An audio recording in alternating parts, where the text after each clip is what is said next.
Alors bonjour à toutes et à tous, que vous soyez là pour la première fois en visite ou en habitué parmi nous, soyez les bienvenus. Notre désir pour ce culte est, comme Paul a écrit à l'église d'Éphèse, de célébrer la gloire de la grâce de Dieu manifestée envers nous en Jésus-Christ. Donc célébrer la gloire de la grâce de Dieu. Nous reconnaissons que c'est une grâce de connaître Dieu, d'être accepté dans sa présence, et c'est par la personne de Jésus-Christ que nous avons accès à ce Dieu merveilleux. Avant de célébrer cette gloire par les chants de louange, par la prédication de sa parole, je vous invite à vous lever pour invoquer son nom et pour demander sa grâce sur ces moments et sa bénédiction. Père Céleste, nous te bénissons. Merci, Seigneur, pour ton Église. Merci pour ce que tu as fait pour ton Église. Merci pour Jésus-Christ. Et c'est vrai, Seigneur, nous voulons célébrer ta gloire ce matin avec des cœurs reconnaissants pour qui tu es, pour ce que tu as fait pour nous. Soyez le bienvenu, Seigneur, au milieu de nous et soyez honorés par tout ce qui se passe dans ces lieux ce matin. Au nom de Jésus. Amen. Alléluia. Que le nom du Seigneur soit loué ce matin. Et que toute la gloire lui revienne. Et que le Seigneur permette que ce message puisse trouver son chemin dans nos cœurs. Et que le Seigneur se révèle à nous davantage. J'aimerais dire un grand merci aux responsables de l'Église pour l'occasion qui m'est donnée de partager une pensée du Seigneur avec vous. Alors, je m'appelle Israël Combaté. Avec ma famille, nous vivons au Togo et nous servons le Seigneur en tant que missionnaire là-bas. Tout à l'heure, ma femme viendra faire une présentation de notre projet. Et pour ceux qui ne nous connaissent pas, vous aurez donc l'occasion de nous connaître et de savoir un peu ce que nous faisons. Alors, ce matin, j'ai à cœur de partager cette pensée avec vous. Quelle est la taille de Dieu?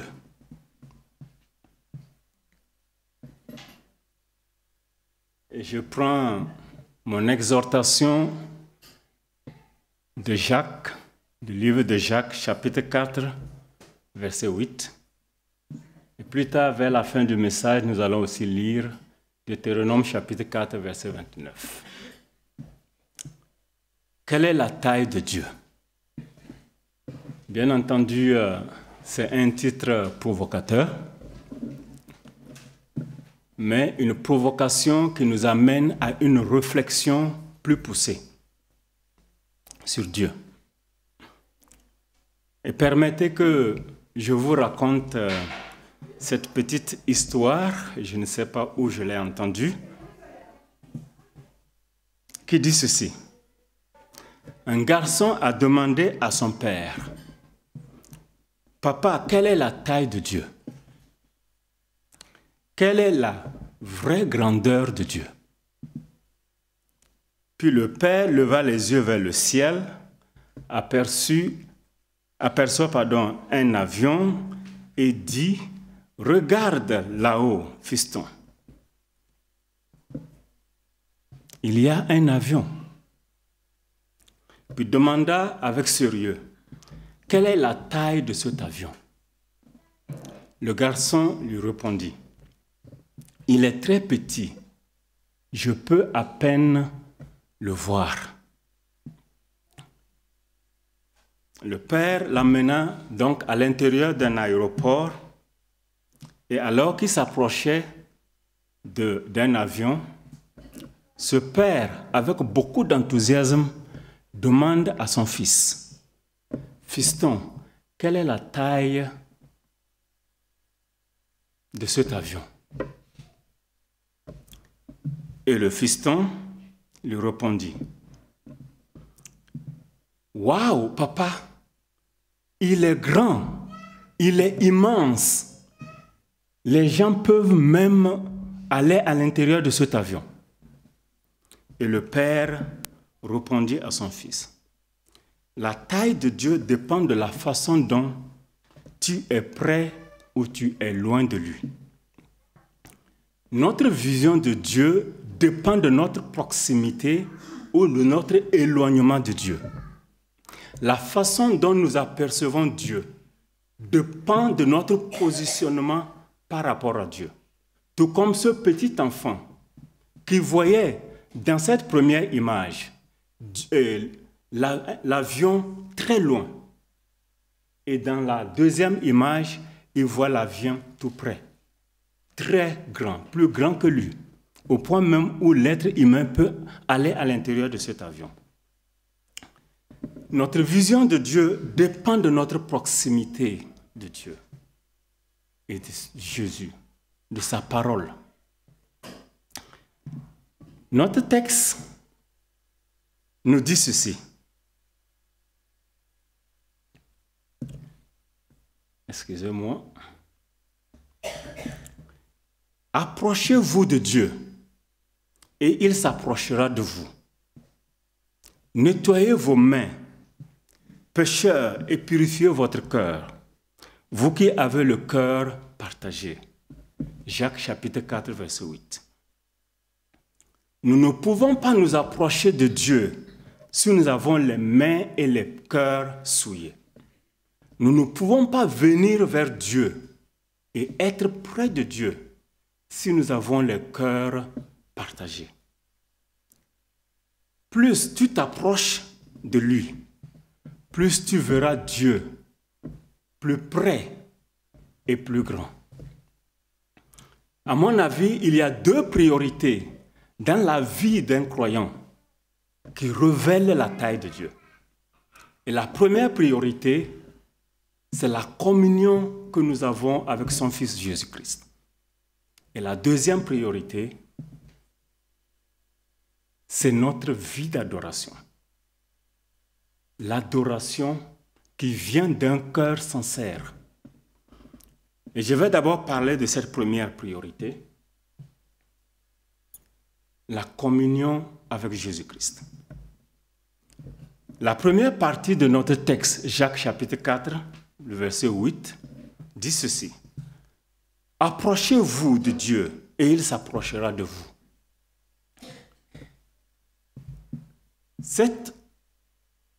L'expression approchez-vous de Dieu est une invitation. Dieu nous invite à nous approcher de lui. Et il s'approchera de vous est une promesse. Il nous invite à venir vers lui et il nous promet que si nous venons vers lui, il s'approchera de nous. Dieu nous invite à prendre possession de cette promesse. Et cette promesse est rendue possible seulement au travers de Jésus-Christ, son Fils. Et c'est Jésus qui nous fraye la voie vers Dieu. Ici, dans cette image, on voit Jésus au centre de cette foule. Et ces gens sont entourés, ils entourent Jésus. Ils viennent vers Jésus pour un but. Ils avaient besoin de quoi manger. Ils avaient besoin du pain. Ils avaient faim. Nous, aujourd'hui, nous allons vers Jésus parce que nous avons aussi besoin de Jésus. Parce que nous avons aussi faim. Mais notre faim n'est pas une faim qui nous satisfait physiquement. Mais c'est une faim spirituelle. Nous allons vers Jésus parce que nous avons soif de Jésus. Parce que nous voulons être abreuvés par Jésus. Nous voulons être assouvis par Jésus. Nous voulons être comblés par Jésus. Et en allant vers Jésus avec cet esprit, avec cette soif, cela nous permet de voir Dieu plus près et de voir Dieu encore plus grand. Et cette proximité, cette communion avec Jésus est rendue possible seulement au travers du culte personnel que nous nourrissons chaque jour que chacun de nous cultive. Et c'est quoi le culte personnel? Le culte personnel est ce temps de recueillement quotidien. Et à mon avis, c'est un temps sacré que chacun met de côté chaque jour. Et il passe du temps dans la lecture de la parole de Dieu, dans la méditation de la parole de Dieu et aussi dans la prière. C'est le fait de mettre du temps à côté pour Dieu chaque jour, d'aller dans la présence de Dieu, de se laisser baigner par l'Esprit de Dieu. Si pour la plupart des chrétiens, si la plupart des chrétiens sont convaincus de la nécessité du culte personnel, ils sont moins nombreux à pouvoir le pratiquer. Et pourquoi? Parce que nous vivons dans un monde agité, un monde en perpétuel stress. Nous sommes souvent stressés, nous sommes souvent occupés. Nous nous levons tôt et nous allons au lit tard. Et par conséquent, nous n'avons pas du temps à accorder à Dieu. Nous n'arrivons pas à définir un moment consacré pour Dieu. Alors que nous comprenons bien l'importance de cette communion avec Dieu, de ce culte personnel. Mes frères et mes sœurs, nous sommes des enfants de Dieu. Nous sommes donc des pèlerins ici sur terre. Nous avons été envoyés sur terre comme des voyageurs, comme des touristes qui sont de passage. Nous sommes en période estivale et la plupart des gens vont en vacances. La famille de Nîmes venait de dire qu'ils revenaient des vacances. Ils sont allés en vacances, mais ils sont quand même revenus chez eux. Nous sommes de passage. Nous sommes comme des ambassadeurs ici sur terre. Et en tant qu'ambassadeurs et disciples du Christ, nous sommes des étrangers sur terre. Et nous sommes des citoyens du ciel. Ce monde est notre mission et non notre maison. Notre but est l'éternité avec Dieu au ciel. Et l'expérience du culte personnel nous donne un avant-goût de cette éternité avec Dieu, de cette vie avec Dieu dans l'éternité. Le culte personnel nous projette dans la présence de Dieu et nous permet de développer une communion avec le Seigneur. Et cette communion nous permet de vivre la présence de Dieu. Et cette présence de Dieu, c'est comme une éternité au ciel. C'est un avant-goût des choses à venir. L'ambassadeur de Suisse au Ghana est en mission au Ghana. Le Ghana n'est pas sa patrie, mais c'est une terre de mission qui lui a été confiée par les autorités suprêmes de la Suisse. Et en tant qu'ambassadeur, il se doit de garder une relation étroite avec cette autorité. Il rend à cette autorité des comptes sur sa mission.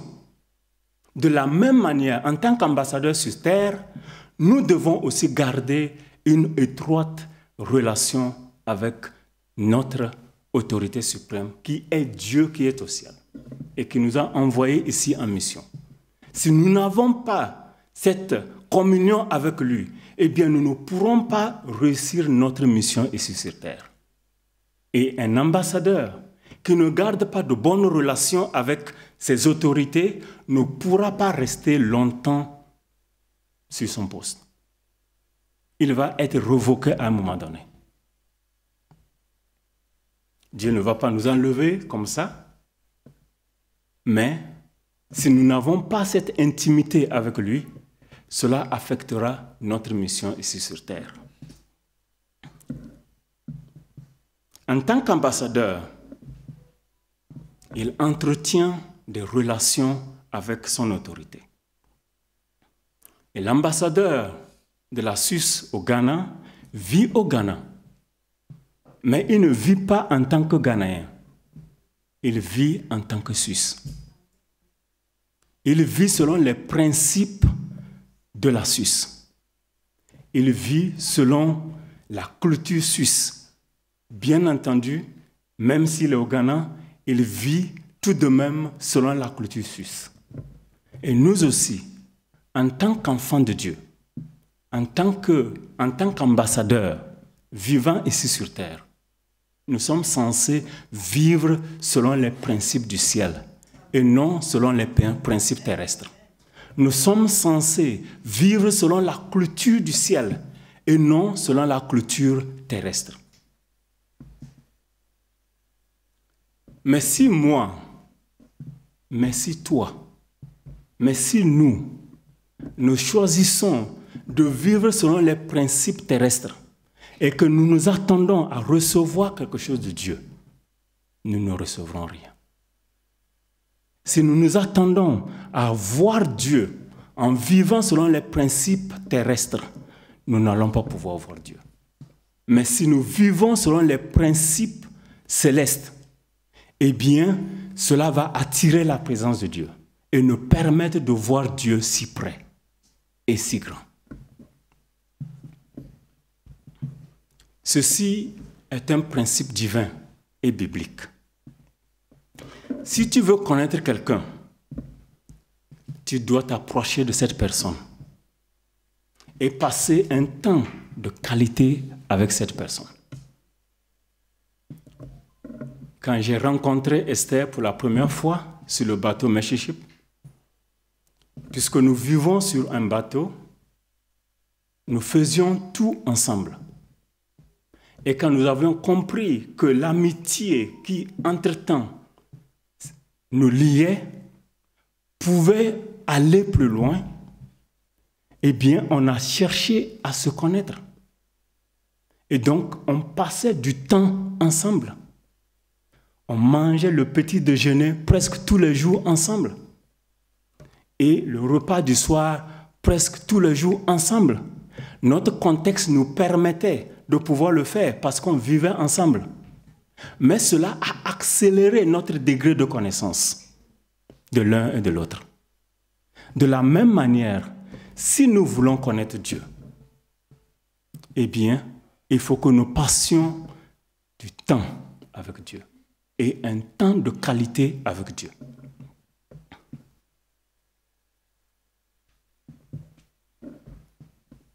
Dans cette image, on voit les femmes dans les évangiles qui étaient tout le temps avec Jésus.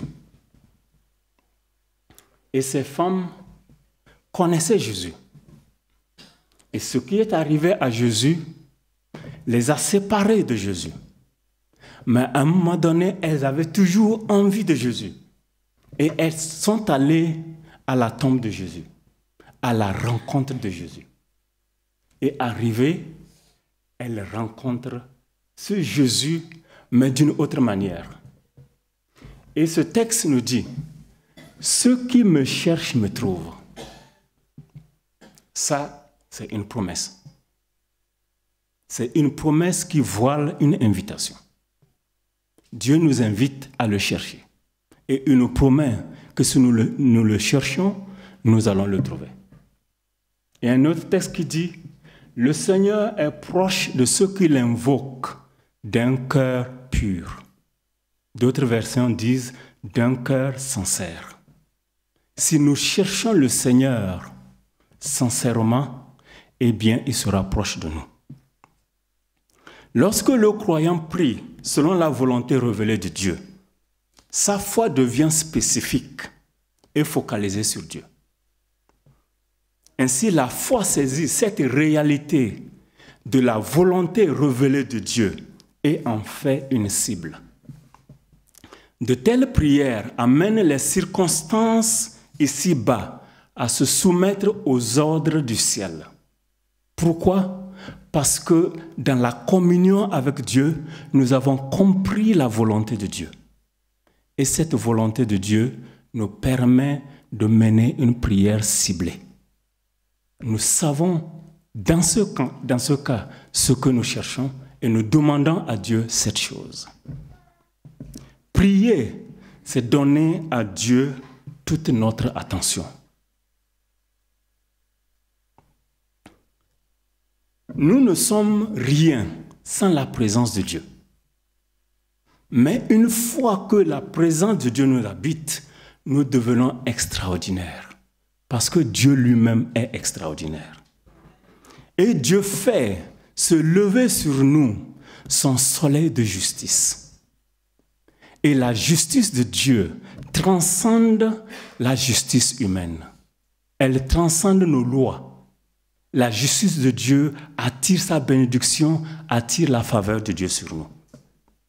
Plus nous vivons comme des citoyens du ciel, plus les activités du ciel affectent notre style de vie ici sur terre.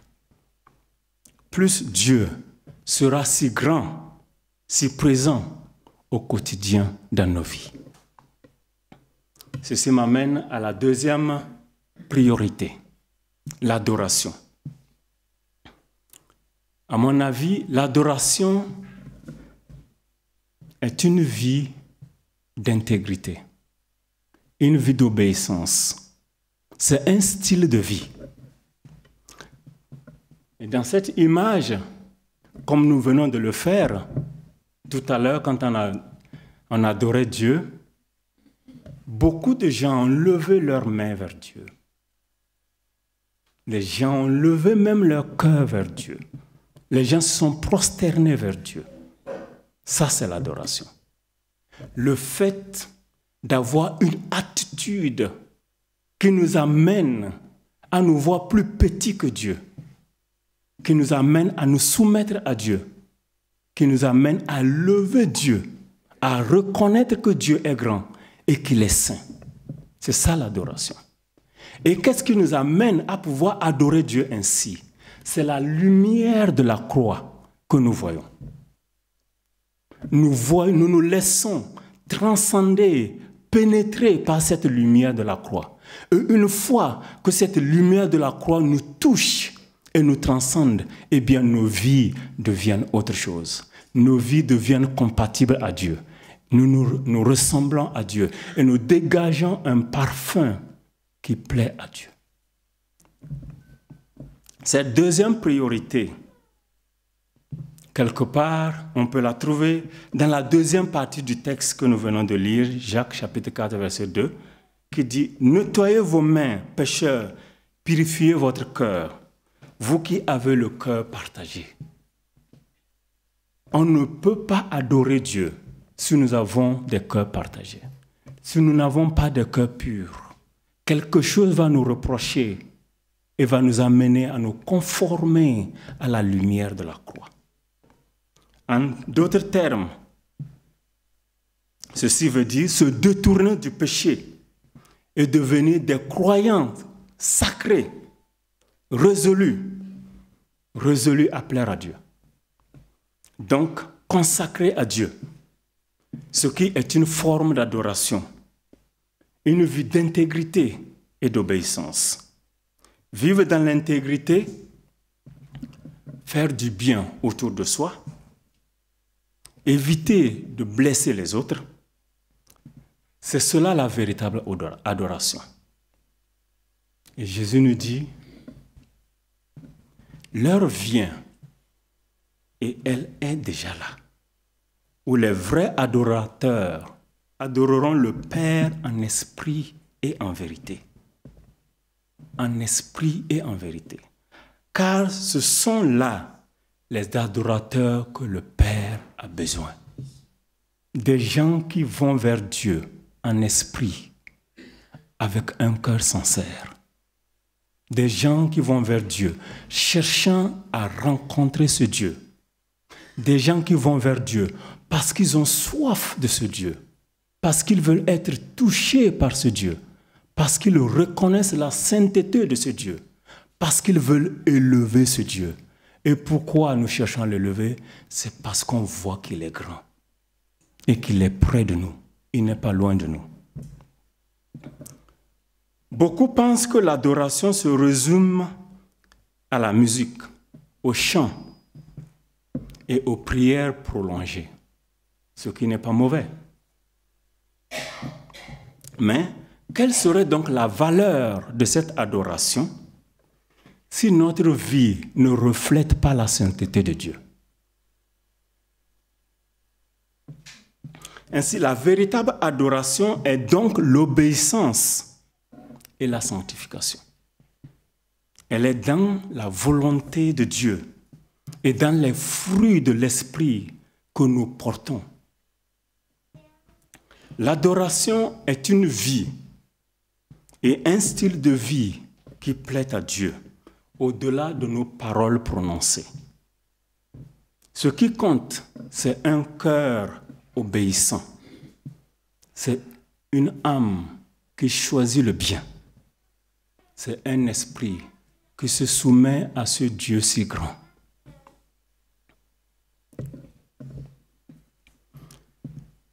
Mon frère et ma sœur, Dieu nous a fait grâce de pouvoir venir devant lui. Un Dieu si grand qui nous accepte, un Dieu si saint qui nous accepte nous tels que nous sommes. Est-ce que nous en sommes conscients de cela?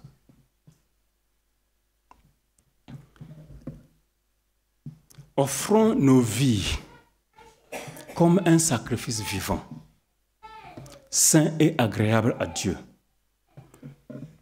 Chaque action et chaque décision prise en accord avec Dieu est une forme d'adoration à ce Dieu si grand. Que nos vies soient comme des chants silencieux, comme une offrande constante devant le trône de Dieu. Que nos vies soient, comme nous venons de le chanter, comme des parfums qui dégagent la présence de Dieu autour de nous, de manière à ce que nos voisins puissent sentir l'odeur de Dieu au travers de nous. Mettons ces deux priorités en pratique, c'est-à-dire la communion avec le Fils de Dieu et l'adoration.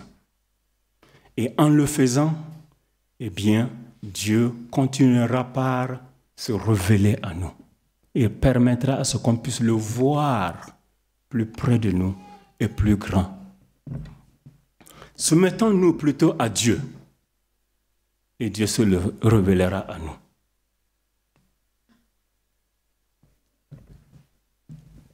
Deutéronome chapitre 4, verset 29 nous dit: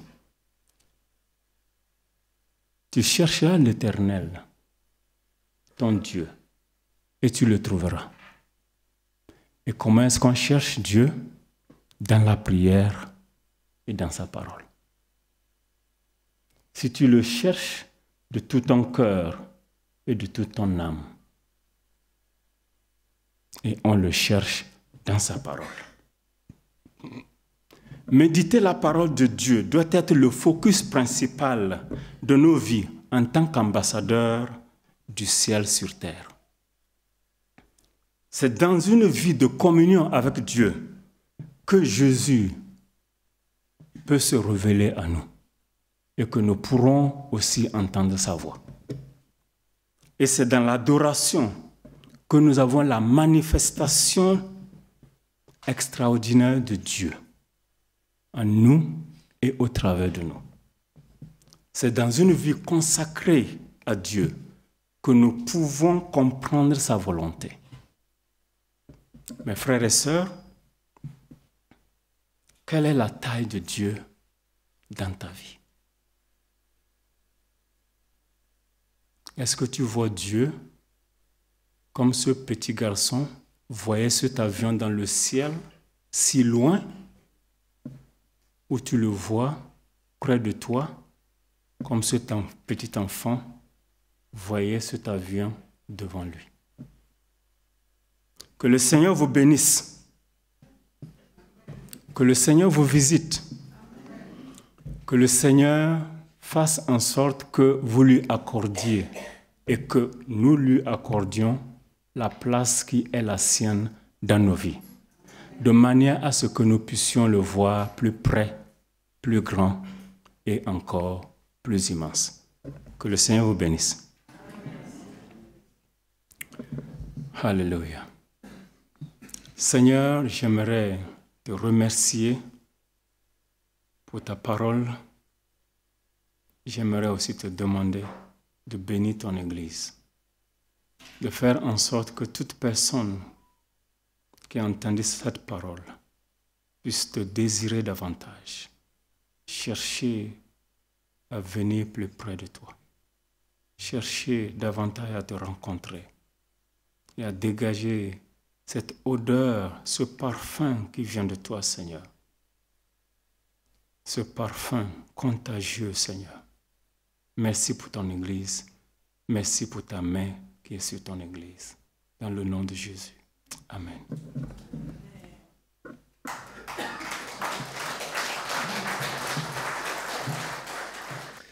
Nous arrivons au terme de ce culte. C'est le moment des annonces.